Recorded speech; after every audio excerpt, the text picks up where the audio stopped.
आज दिनांक 15 अक्टूबर 2024 को उत्तर प्रदेश की बहुप्रतीक्षित 69,000 शिक्षक भर्ती में आरक्षण विवादित मामले की सुनवाई होना प्रस्तावित है। जैसा कि आपको ज्ञात होगा, माननीय सिंगल बेंच के द्वारा जजमेंट के अगेंस्ट में आरक्षित अभ्यर्थियों के द्वारा डबल बेंच में फैसले को चैलेंज किया गया। उसके बाद से डबल बेंच का जो फैसला आया, उसके खिलाफ जो अनारक्षित अभ्यर्थी हैं, जो चयनित अनारक्षित अभ्यर्थी हैं, उनके द्वारा सुप्रीम कोर्ट का दरवाजा खटखटाया गया, जिस पर एक सुनवाई हो चुकी है और माननीय सुप्रीम कोर्ट में आज फाइनल डिस्पोजल के लिए केस लगा हुआ है। मैं आपको बता दूं कि इससे पहले वाली जो सुनवाई हुई थी उसमें शिक्षा मित्रों की एंट्री नहीं थी। आज की जो सुनवाई होने वाली है उसमें शिक्षा मित्र भी अपना पक्ष रखने के लिए उपस्थित होने वाले हैं। उनके द्वारा आईए दाखिल करके अपना पक्ष रखने के लिए माननीय सुप्रीम कोर्ट में रिक्वेस्ट किया गया है। अब यहाँ पर पूरे सिनेरियो को अगर आप समझेंगे तो एक ही बात पर पूरा मामला टिका हुआ है कि जो ATRE है, यानी असिस्टेंट टीचर रिक्रूटमेंट एग्जामिनेशन, जिसे आप सुपर टेट के नाम से जानते हैं, वो शिक्षक भर्ती का पार्ट है या नहीं, इसी को लेकर पूरा विवाद मचा हुआ है। जहां पर पिछली लास्ट हियरिंग में अगर आप देखेंगे तो जो अनारक्षित वर्ग के, यानी जो चयनित सेलेक्टेड अनरिजर्व कैटेगरी के एडवोकेट थे, उन्होंने सुप्रीम कोर्ट में ये बताया कि चूंकि ये ATRE जो है वो सिलेक्शन का पार्ट है, इसलिए यहाँ पर जो रिलैक्सेशन दिया जा रहा है 90 नंबर क्वालिफाइंग मार्क्स पर ही जो आरक्षित वर्ग यानी रिजर्व कैटेगरी के अभ्यर्थी हैं उनको मौका दिया जा रहा है शिक्षक भर्ती का पार्ट होने के लिए, तो उन्हें रिलैक्सेशन ना मान करके उसे रिजर्वेशन माना जाए। और अगर आपको याद हो श्री राम शरण मौर्य वाले केस में, या फिर अब तक जितने भी मामले हुए हैं, या फिर जो राज्य सरकार के द्वारा जो गवर्नमेंट ऑर्डर जारी किया गया, उसमें ATRE को सिर्फ और सिर्फ एक तरीके से क्वालिफाइंग नेचर का एग्जामिनेशन माना गया है, इसको सिलेक्शन का पार्ट नहीं माना गया है। क्योंकि ATRE का रिजल्ट घोषित होने के बाद से एक बार फिर से नोटिफिकेशन निकाला गया था आवेदनों को भरे जाने के लिए, जितने भी क्वालिफाइंग कैंडिडेट थे उनमें से 69,000 सीटों को भरे जाने के लिए। तो राज्य सरकार और इससे पहले जितने भी हाईकोर्ट और सुप्रीम कोर्ट के जजमेंट हैं, उन सब में ATRE को सिर्फ क्वालिफाइंग नेचर का एग्जामिनेशन माना गया है। जबकि लास्ट हियरिंग में जो सिलेक्टेड अनरिजर्व कैटेगरी के एडवोकेट थे, उन्होंने ATRE को सिलेक्शन का पार्ट मानने के लिए सुप्रीम कोर्ट में पैरवी की थी। अगर ये सिलेक्शन का पार्ट होता है तो निश्चित तौर पर शिक्षा मित्रों के बहुत सारे मुद्दे जो अब तक दबे हुए थे रामशरण मौर्य वाले केस से, वो फिर से उभर जाएंगे और ये पूरा भर्ती जो है एक तरीके से खिचड़ी बन जाएगा। तो देखना होगा कि आज माननीय सुप्रीम कोर्ट में इन सभी मुद्दों को लेकर के क्या कुछ होता है। चैनल को जरूर सब्सक्राइब कर लीजिएगा, जैसे ही इस पर खबर आएगी डेडिकेटेड वीडियो के माध्यम से मैं आपको अपडेट करने की कोशिश करूंगा। चलिए बढ़ते हैं अगली खबर की तरफ। जैसा कि आपको ज्ञात होगा, उत्तर प्रदेश में जूनियर एडेड स्कूलों में सहायक अध्यापकों की भर्ती का विज्ञापन किसी जमाने में जारी हुआ था, जिसके रिजल्ट को लेकर के विवाद हुआ। पुनः संशोधित रिजल्ट भी जारी किया गया। इसके बाद से अभी तक वो भर्ती कंप्लीट नहीं हो पाई है। आप अपने स्क्रीन पर देख पा रहे होंगे 143 स्कूलों में शिक्षक नहीं, फंसी है भर्ती। एक बार जल्दी से पूरे आर्टिकल को देख लेते हैं।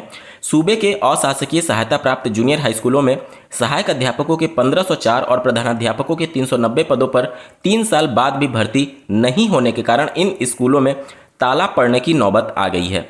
शिक्षा निदेशालय की ओर से शासन को भेजी गई सूचना के मुताबिक प्रदेश में 3049 जूनियर एडेड स्कूलों में 143 स्कूलों में ना तो कोई शिक्षक बचा है और ना ही प्रधानाध्यापक ही है।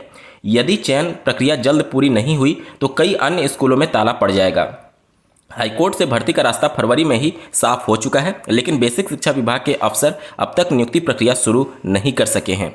भर्ती में देरी को लेकर के कुछ स्कूलों में प्रबंधकों ने हाईकोर्ट में याचिका भी की है कि यदि सरकार भर्ती पूरी नहीं कर पा रही है तो चयन का अधिकार एक बार फिर से प्रबंधकों को दे दिया जाए। सूत्रों के अनुसार मामले में शासन स्तर पर एक उच्च स्तरीय बैठक जल्द होने वाली है। चलिए बढ़ते हैं अगली खबर की तरफ। जैसा कि आपको ज्ञात होगा, उत्तर प्रदेश शिक्षा सेवा चयन आयोग के द्वारा प्राथमिकता के आधार पर TGT PGT 2022 की जो वैकेंसी थी और असिस्टेंट प्रोफेसर की जो वैकेंसी थी उसको कंप्लीट कराने के लिए प्रतिबद्धता जाहिर की गई है, जिसमें प्रमुखता के आधार पर TGT PGT की परीक्षा कराना शामिल है और एग्जामिनेशन कैलेंडर भी इसके लिए जल्द ही जारी किया जा सकता है। इन सबके बीच में अभ्यर्थियों के द्वारा जो विधानसभा में और समय समय पर जो अधियाचन के माध्यम से जो रिक्त पदों का आंकड़ा मांगा जाता है, उसके हिसाब से TGT PGT में लगभग 25,000 से ज़्यादा पद खाली है। अभ्यर्थियों के द्वारा इस मामले को लेकर के आज धरना प्रदर्शन रखा गया है आयोग पर कि फिर से पोर्टल को ओपन किया जाए और 2022 में जो वैकेंसी का विज्ञापन जारी किया गया था, उसी विज्ञापन के अंतर्गत इन 25,000 पदों को जोड़ करके उसके बाद एग्जामिनेशन कैलेंडर जारी करके परीक्षा का आयोजन किया जाए। आप अपने स्क्रीन पर देख पा रहे होंगे TGT PGT में रिक्त पद जोड़ करके परीक्षा कराने के लिए आज प्रदर्शन। 25,000 पदों को खाली बता TGT PGT विज्ञापन 2022 में पोर्टल खोलकर नए आवेदन करने का मौका देने, टीजीटी, पीजीटी व असिस्टेंट प्रोफेसर पोर्टल खोलने, परीक्षा तिथियों को घोषित जैसे बिंदुओं को लेकर के मंगलवार को शिक्षा सेवा चयन आयोग के बाहर प्रतियोगी प्रदर्शन करेंगे। धरना इसमें जीव विज्ञान 2011 व कला 2016 के बच्चे साक्षात्कार कराने, शिक्षा आयोग की नियमावली में धारा 12, 18 और 21 को पूर्व की भांति जोड़ने जैसे सवालों को हल करने की मांग अध्यक्ष व सचिव से वार्ता की जाएगी। यह जानकारी जो है वो जो रिप्रेजेंटेटिव हैं, जो धरना प्रदर्शन करने वाले हैं, उनके द्वारा दिया गया है। चलिए बढ़ते हैं अगली खबर की तरफ। जैसा कि आपको ज्ञात होगा, उत्तर प्रदेश में डीएलएड सत्र 2024-26 में प्रवेश के लिए आवेदन मांगे गए थे। आवेदन की अंतिम तिथि समाप्त हो चुकी है और जो शेड्यूल जारी किया गया था उसके हिसाब से 16 अक्टूबर 2024 को जो मेरिट लिस्ट है वो जारी होना प्रस्तावित है और पहली काउंसलिंग फेज जो है वो 17 से 30 अक्टूबर के बीच में होना प्रस्तावित है।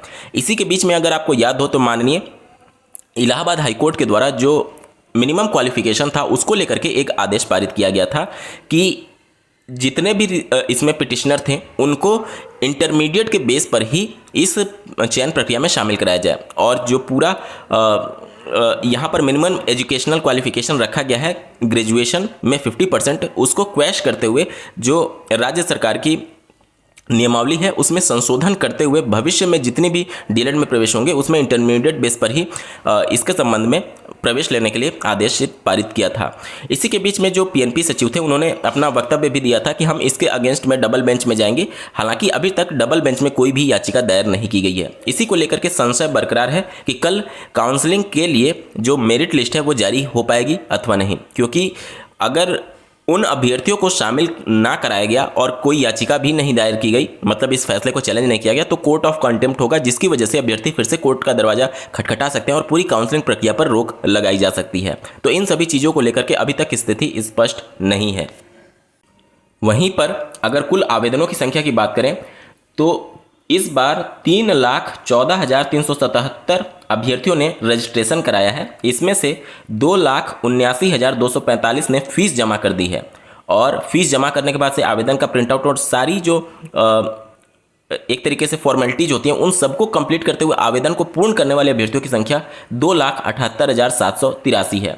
जबकि सीटों की संख्या की अगर हम लोग बात करें तो 2,33,350 कुल सीटें हैं। तो जितनी सीटें हैं उससे थोड़ा सा ज़्यादा आप आवेदन मान सकते हैं, लेकिन इस बार भी सीटें खाली रहने की पूरी उम्मीदें रहेंगी, क्योंकि इतनी भी आवेदन की संख्या नहीं आई है कि जिससे पूरी सीटें भर जाएं, क्योंकि यहाँ पर अन्य राज्य के अभ्यर्थी भी आवेदन किए होंगे और उन्होंने कई जगह आवेदन किए होंगे जहाँ पर उनको बेस्ट अपॉर्चुनिटी देखने को मिलेगा, वहीं पर वो एडमिशन लेंगे। तो इन सभी चीज़ों को देखते हुए निश्चित तौर पर इस बार भी सीटें खाली रहने की प्रबल संभावना दिख रही है।